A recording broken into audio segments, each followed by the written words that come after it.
India Israel trade deal కుదిరింది.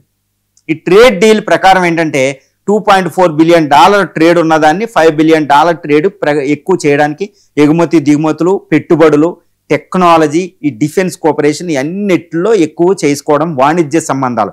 Israel India అంటేనే వెంటనే డిఫెన్స్ అంటారు, కాదు వాణిజ్య సంబంధాలు కూడా చాలా ప్రధానమైనవి గుర్తుపెట్టుకోవాలి. ఇక్కడ రీజనల్ పవర్ ఇండియా అయితే అక్కడ రీజనల్ పవర్ వెస్ట్ ఏషియాలో ఇజ్రాయెల్, రెండు రీజనల్ పవర్ మధ్య సంబంధాలు గుర్తుపెట్టుకోవాలి. అది కూడా చాలా అభివృద్ధి చెందిన దేశం ఇజ్రాయెల్.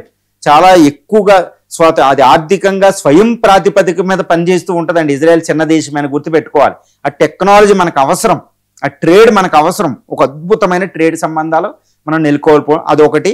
రెండోది డిఫెన్స్ కోఆపరేషన్, ఇంటెలిజెన్స్ కోఆపరేషన్ అంటారు. డిఫెన్స్లో ఎన్నో ఆయుధాలు ఇజ్రాయెల్ నుంచి మనం తెచ్చుకుంటున్నాం, మనం కూడా ఎగుమతి చేస్తున్నాం ఈ రోజులు ఇజ్రాయెల్కి కొన్ని మందుగుండు సామగ్రి లాంటివి దానికి అవసరాలకు సరిపడా.